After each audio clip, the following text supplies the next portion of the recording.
Okay, wondering what Fuss is?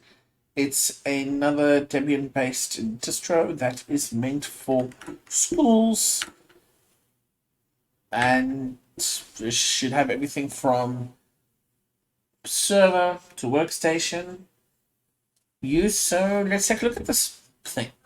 Yeah, so a bunch of applications been installed here. Let us first install this. Launch it anyway. Calamaris installer. Next. Alright. LA. Raise a disk. Gosh.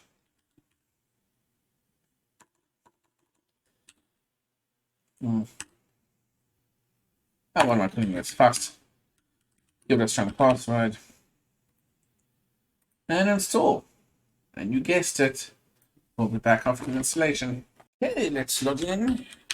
Gosh. A crazy strong password. Okay, let me again fix the resolution. Okay, so let's check what all the fuss is about. I'm sorry. Okay, it's going to guide us through this. First steps, system settings. Have a look at system settings and configure operating system the way you like it. Okay. No, I'm going to be a rebel and I'm going to leave it the way it is.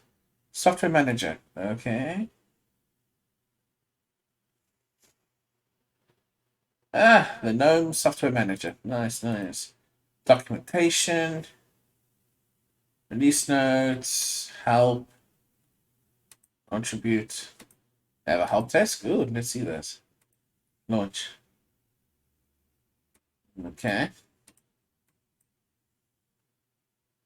Anyway. So let's take yes, the normal center. Software repos.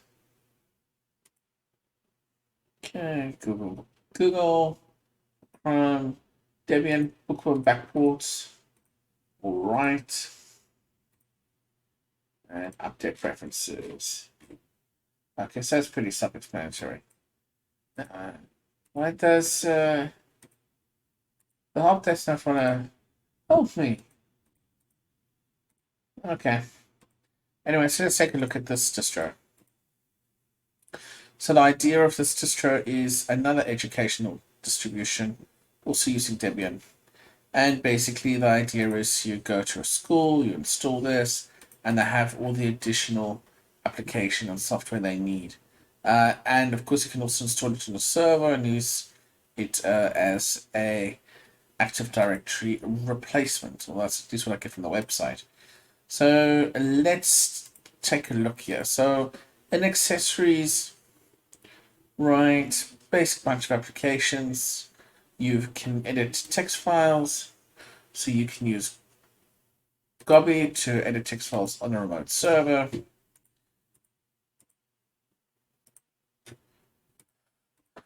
Right, you've got your clipboard manager, you have Emacs. You can edit text files with 3 different text editors. Why you need so many text editors is beyond my comprehension.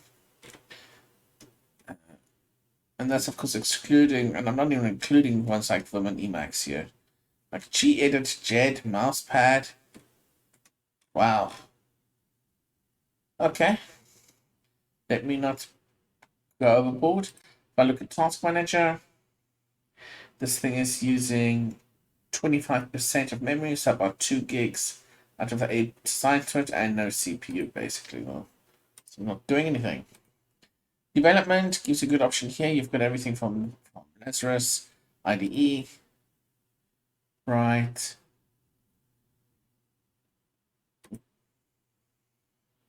Which of course allows you to introduce folks to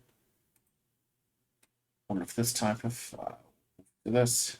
So it should be relatively straightforward, or at least to teach folks about Pascal. Okay, let's expect to see some support for Pascal, but awesome. Then of course, here I also got some Python going on here. Arduino's IDE, that's great. Scratch, right? The easy way to start youngsters learning how to do programming using Scratch. Often find that on multiple of these type of distributions now. Education is, a lot of it is on these different distros. It's the same ones. A lot of them will have Tux Math, Tux Typing, Tux Paint, Stellarium, even Step, to simulate these physics uh, simulations and particles, and doing all sorts of interesting things with it. And of course, stuff for algebra, ear training software, you know, all stuff for geometry.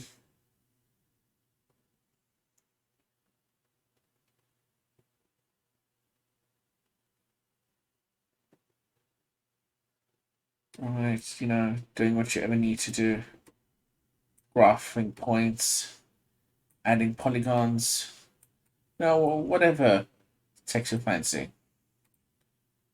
Actually, I wish I'd had something like this in school.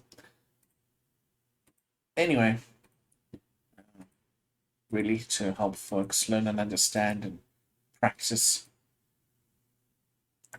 More stuff about the calcium, that's the KDE periodic table of elements, which we've actually seen before. Really help those chemistry students.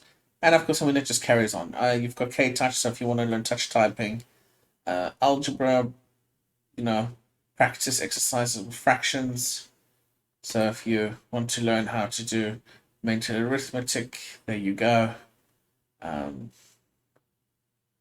comparisons, mixed conversions. Heck, this application would be freaking useful for me a long time ago.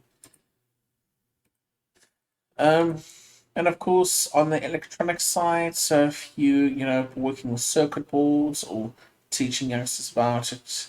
So, for example, with this application, you can actually go ahead and understand and build circuit boards, see how they work, and understand schematics of different items. So, yeah, really interesting application that.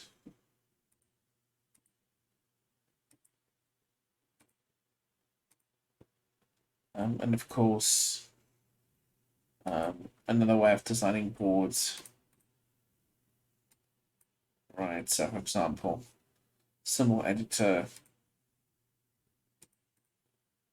And of course, a lot of these the first time you're learning, it's going to take longer. And, adding stuff in wherever it's needed. Right. Yeah, that's just another example.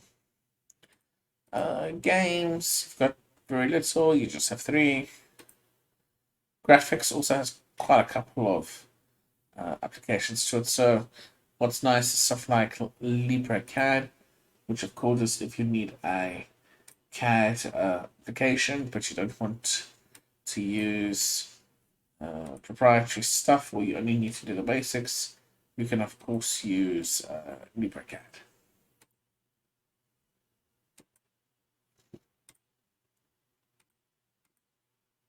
Internet, right? Well, not sure why we have 3 web browsers pre-installed, but okay.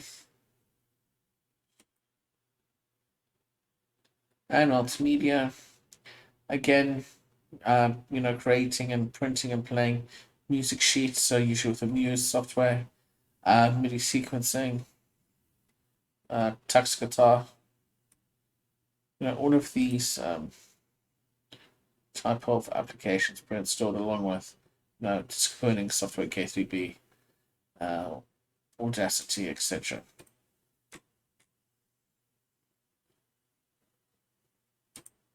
Okay, next up, Office Suite. So of course you're going to use normal LibreOffice and of course additional stuff Calibre ebook editor, ebook viewer, GNU cache. So if you need to start doing budgets, you can work through it and start using it.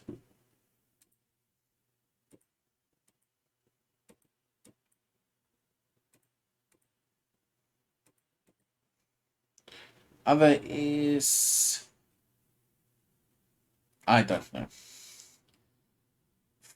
something to do with microscopes, algorithms, and of course science is ChemPaint. So algebra, and some of this is a repeat of the stuff that I do.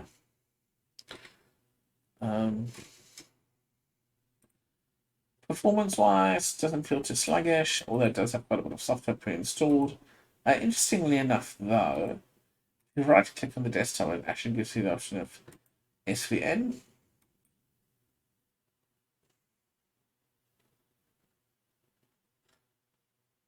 And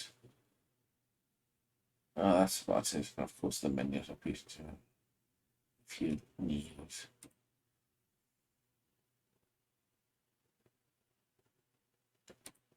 So yeah, folks, it's basically a different implementation of GNU. And apart from a couple of applications, very similar. Let me know what you think below and tell me your thoughts. Folks, thanks for watching and bye for now.